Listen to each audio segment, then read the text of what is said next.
discussão muito lá, os filhos ainda falam português, os netos, a mais velha, colocamos uma aula em português, conversamos em português com ela, ela fica olhando assim, o que você está falando? O que é isso? Porque é difícil. Só eu e a Aline falam português com a menina, e a avó dela do outro lado, a família dela do outro lado, são todos americanos, as escolas são 6 horas por dia, mas o atendimento depois, depois da escola, é tudo em inglês, então é complicado. E essa foi como eu disse, a vida que eu tive que passar, essa foi a minha caminhada. Uma vez, quando estive aqui, eu preguei, um irmão perguntou a respeito de morar nos Estados Unidos, e eu falei bem claro com ele, eu disse, irmão, vou te falar uma coisa, eu amo os Estados Unidos, e ninguém quer sair do seu país, ninguém quer, infelizmente, eu tive que fazer isso, né? Essa foi a minha realidade, de ir para lá, né? Mas Deus usou isso como bênção. Lá eu conheci a Aline, desde da minha mineira para ela, hoje é uma mineira assumida, né? Embora a gente está bem aqui, mas no fundo é mineira. Fala até o pai, igual eu. Você quer irritar a minha mulher, perguntar de onde Valadares ela é. Mas, não é não. Brincadeira à parte. Bom, primeira coisa que queremos falar nessa noite, nós estávamos aqui louvando o Senhor, com os hinos a respeito de tempestades, de levante na sua vida, de tormentas que podem aparecer, de dificuldades que se levantam, do nada acontece uma coisa no nosso caminhar e na hora que você acha que você vai alcançar algo de Deus, que você vai ter um momento de paz, algo acontece, as coisas desandam, descarrilha, e tudo vai por água abaixo, e fica aquela confusão na sua mente, e fica assim, gente, como é que pode, gente? Meu Deus do céu, estava tudo pronto, estava tudo certo, e as coisas parecem que desfazem. Irmãos, deixa eu falar um negócio para você. Eu acompanho, sigo, o físico inglês chamado Brian Cox. Ele é ateu, um bom físico, uma eleição, mas ele tem uma entrevista, eu falei assim, gente, como uma pessoa dá uma entrevista dessa, eu não acredito nisso. E a entrevista dele, ele fala o seguinte, ele fala que a posição da Terra é tão perfeita em relação ao Sol, né? E graças a Deus vocês têm essas declarações aí.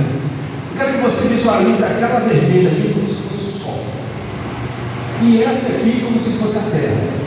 Ele disse o seguinte, que se a Terra, a distância que é agora, se a Terra fosse 10% mais próxima, não haveria vida na Terra, porque o Sol queimaria a vegetação, evaporaria a água, não haveria condição de ter vida na Terra por simplesmente 10% a menos de distância. Incrível, né? Mas ele disse outra coisa, ele disse, se a Terra for 10% a mais, não haveria vida na Terra por causa do frio, por causa da desolação, não haveria crescimento, não haveria nada. Essa é a posição que a Terra se encontra. Aí ele falou mais uma coisa, ele falou que Júpiter, que é o maior planeta do sistema solar, vamos dizer que aquele lá é Júpiter, okay? Que se ele fosse 10% mais próximo do Sol, ele protegeria Vênus e não a Terra. Se ele fosse 10% mais distante do Sol, Júpiter, como serve de um escudo para o nosso país, para o nosso planeta, protegeria Marte e não a Terra. Mas o arquiteto, o Deus do universo, colocou tudo em ordem no seu lugar. Isso é, e ele dando essa entrevista, ele falou assim, gente, como que um homem que conseguiu estudar isso, ver isso, provar por A mais B, como que pode crer que isso é tudo uma coincidência? Ele mostrou uma outra coisa, que eu vou só tocar nesse assunto simplesmente pela curiosidade. Ele mostrou uma foto que o James Webb, um telescópio da NASA, o mais potente agora, tirou lá da profundeza do universo, uma galáxia que eles falam que está a 13,4 bilhões de anos-luz da Terra. O que é isso? Eu não faço a mínima ideia. Eu sei de uma coisa, o voo de Orlando para cá levou 8 horas e meia. E isso é muito longe e é muito tempo. 13,4 bilhões de anos-luz, o que a luz percorre em 1 minuto, são 300 mil quilômetros por segundo, é a velocidade da luz. Essa é a distância que eles conseguiram ver. O que tem lá, não sei. Se tem vida lá, também não sei. Você crê que também não tem nada a ver. Se tem amém, se não tem amém, não, esse não é o caso. Eu estou querendo mostrar isso antes de entrar na palavra de Deus, pelo seguinte: esse é o tamanho do universo que o ser humano consegue ver. E a Bíblia diz que o firmamento anunciam, proclamam as mãos, as obras do Senhor. Se Deus colocou isso tudo aí só para a gente ficar curioso, se Deus colocou a terra na perfeição tão milimétrica que é a vida aqui, Deus não vai dar de nós. Então, com essa entrada, vamos dizer assim, com essa introdução, eu vou falar sobre uma mulher completamente desconhecida da Bíblia. Se encontra no livro de Atos, no capítulo 21, versículo 9. Irmão, se está na Bíblia, porque tem uma coisa, não é verdade? Se Paulo escreveu, diz assim, vamos ver o 8, perdão. O dia seguinte partimos e fomos para Cesareia, e entrando na casa de Filipe, o evangelista, que era um dos 7, ficamos com ele. Tinha este 4 filhas donzelas que profetizavam. Qual a necessidade de nós sabermos que Filipe, que era um dos 7 que foram levantados naquela época, tinha 4 filhas donzelas que profetizavam? Que proveito que nós tiramos disso para a nossa vida? Irmãos, o que nós tiramos disso para a nossa vida é a mãe dessas 4 meninas. Porque a minha esposa, ela e mais 3 irmãs. Então, óbvio, os pais tiveram 4 filhos. Essa senhora, a mãe dessa mulher, dessas 4 irmãs jovens, a esposa de Filipe, o que eu entendo da vida dela é que ela era uma mulher temente a Deus, porque ela ensinou as suas filhas jovens a serem crentes, a confiarem no Senhor, a crerem no Senhor. Porque veja bem, o testemunho que Paulo deu dessas moças eram puras e profetizavam. Não eram simplesmente moças que estavam na igreja, não. Elas eram filhas donzelas que profetizavam, eram ativas dentro da igreja que seu pai fazia parte, que a sua mãe fazia parte.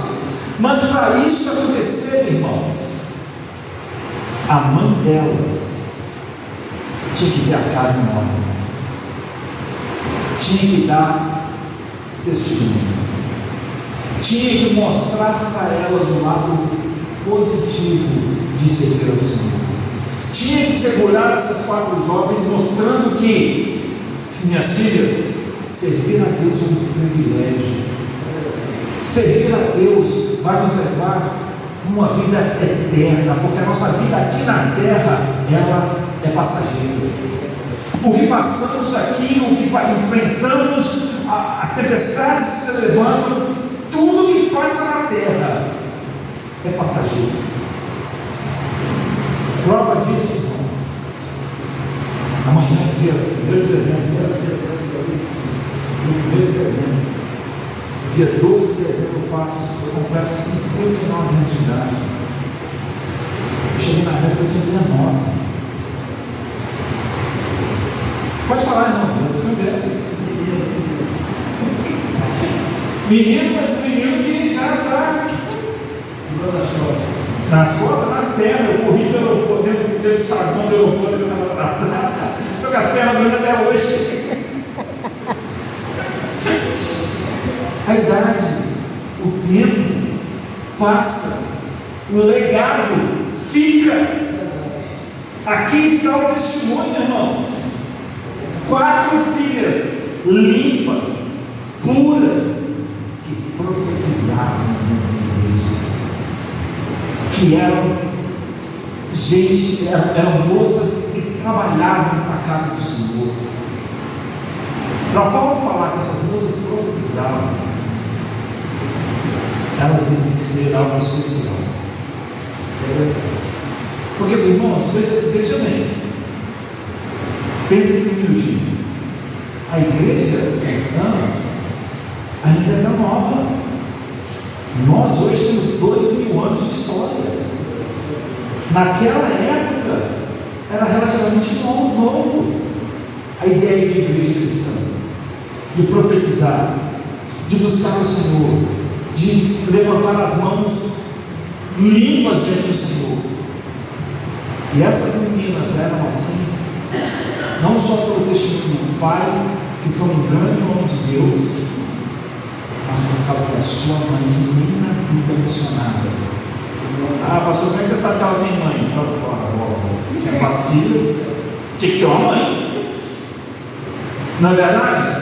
Então o objetivo não é aparecer, o objetivo é deixar o seu legado, é deixar a sua família, os seus, na presença de Deus. Eu digo para o meu filho e para a minha filha, assim, olha,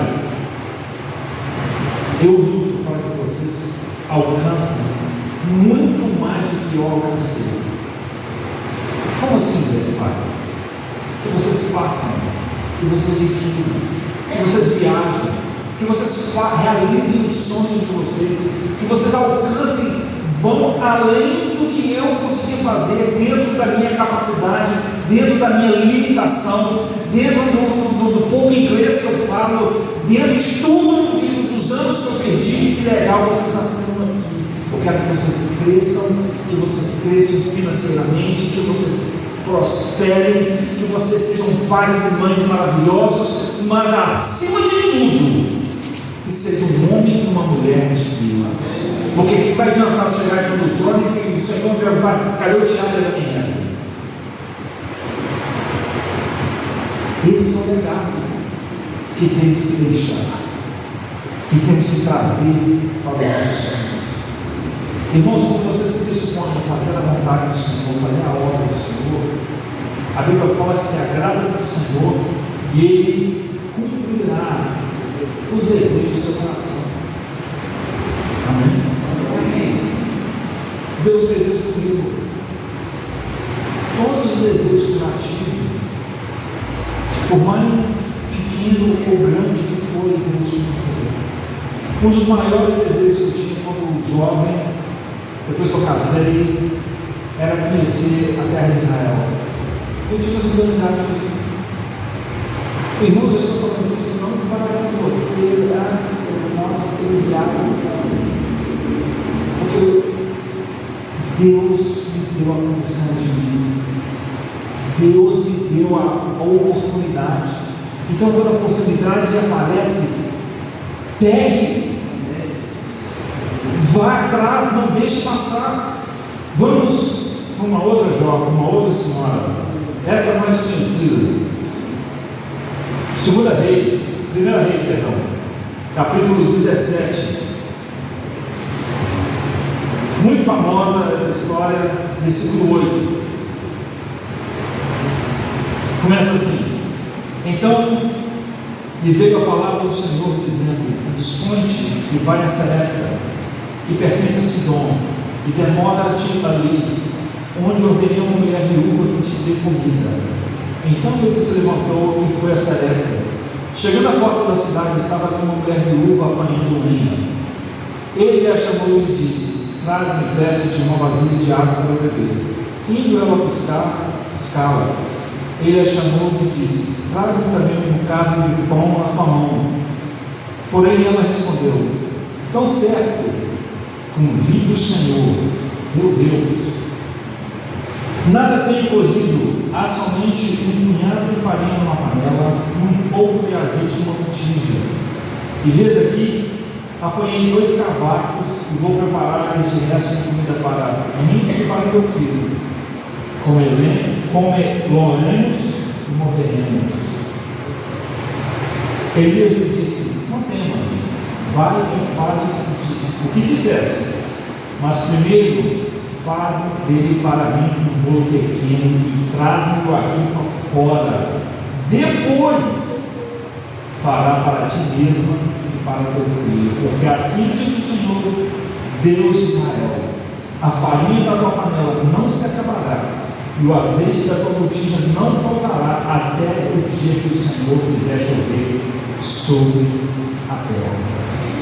Foi ele que fez segundo a palavra de Elias, assim comeram ele e a sua casa muitos dias. Da panela a farinha não se acabou, e do botija de azeite, e da botija do azeite não faltou, segundo a palavra do Senhor, por intermédio de Elias. Amém? Eu sempre li essa passagem e eu pensava assim: gente, Elias é um sujeito complicado. Está vendo que a mulher não tinha nada, e ele pediu para ele comer. E antes dela dar a comida para ele, ela deu a sentença que já estava sobre o dedo dela. Gente, olha, eu tenho um bocadinho aqui, esse pouquinho de azeite, eu só vou cozinhar, vou comer e depois eu vou ter que morrer, porque eu não tenho nada para não tirar.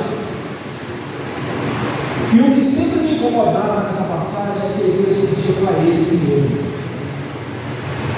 Se a gente não tiver a relação com o Espírito, você peca à toa.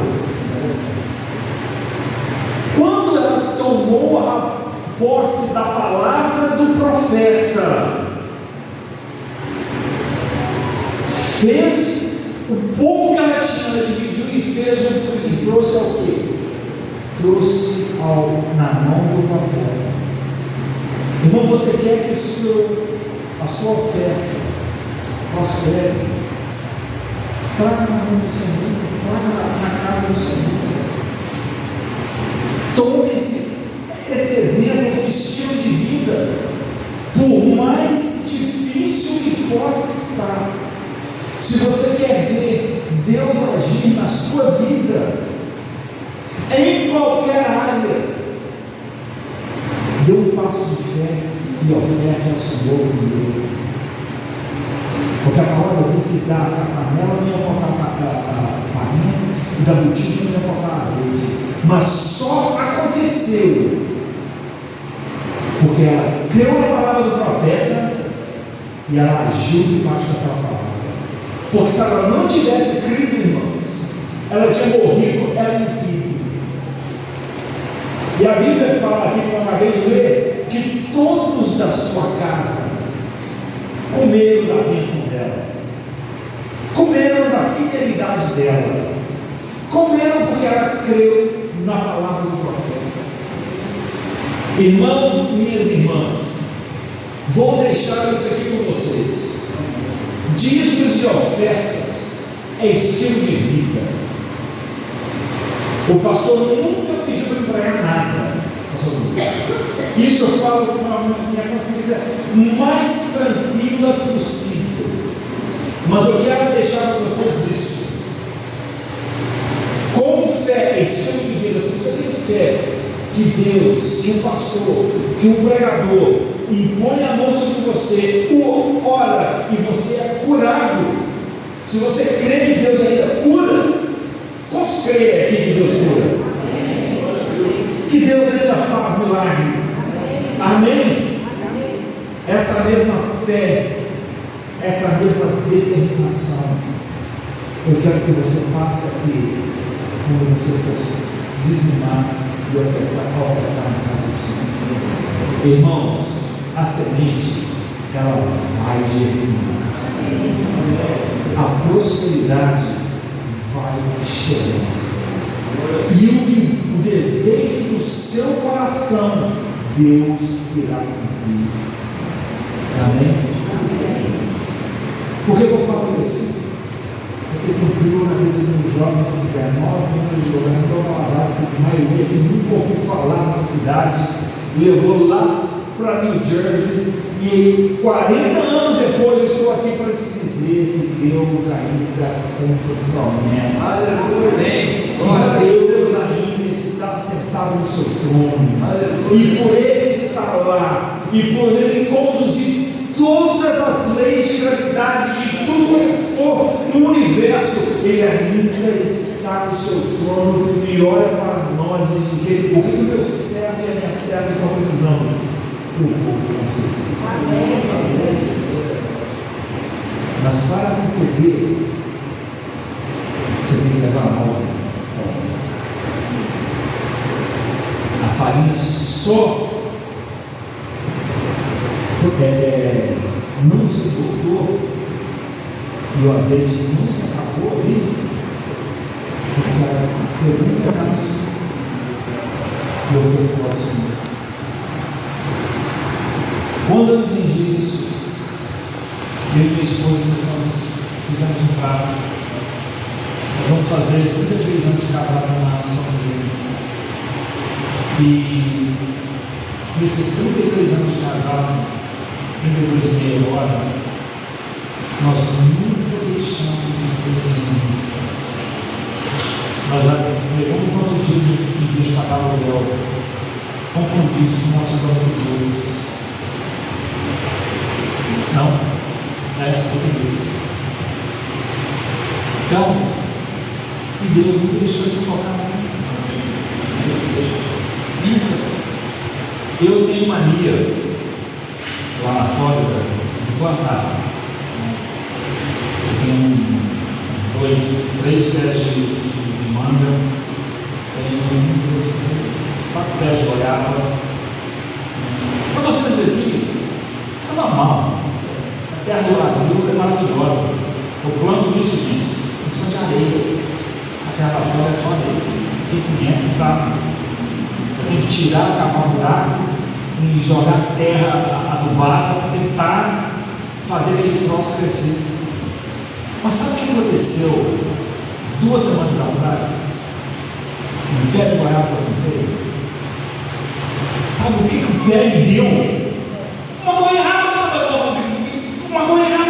Foi o que eu plantei. Não tem como plantar uma goiaba e esperar comer o cajado. Não tem. Então, aquilo que você plantar, irmão e irmã, você vai colher. E se você tiver paciência no Senhor, Ele vai cumprir o desejo do seu coração. Para encerrar, quantos anos de casado já tem? 10?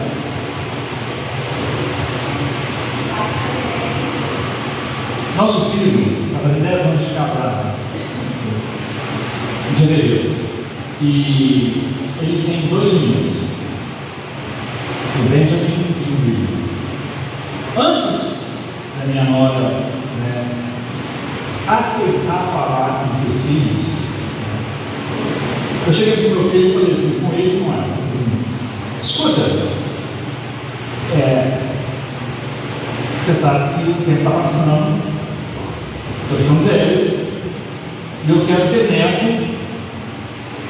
relativamente novo, que eu consigo correr atrás do moleque, consigo ensinar a jogar bola, que eu consigo fazer as coisas. Como é que é? Vocês vão fazer o quê? Virei para ela e falei assim, minha filha, eu não sei se o Thiago falou isso não, mas ele é o último Rodrigues. Eu preciso de um menino. Ela falou assim, ela tinha um tio, e ela era jovem, membro da igreja, né? Cresceu assim, chamando a gente, eu e a minha tio, eu vou ver o que eu posso fazer. Me deu dois meninos. A minha cara. Essa mulher é a minha cara, igual aquela bandinha que está lá atrás. Ó. Todo mundo fala que ela parece com a minha. A menina, você olha para ela, você me vê. A única diferença é que ela é branca. A menina é muito bonita. A única coisa que ela tem em minha é o branco dos olhos e as escolinhas que Deus me deu. Deus concedeu esse desejo e me deu dois netos. Nós somos uns 4 agora. Irmãos, e com isso eu encerro. Em nome de Jesus, deixe o seu legado para os seus filhos, para que seus filhos deixem para eles, e para que o nome do Senhor seja glorificado na nossa vida. Amém? E aquilo que deseja o seu coração, você sendo fiel ao Senhor, que Ele te concederá. Amém? Que Deus abençoe.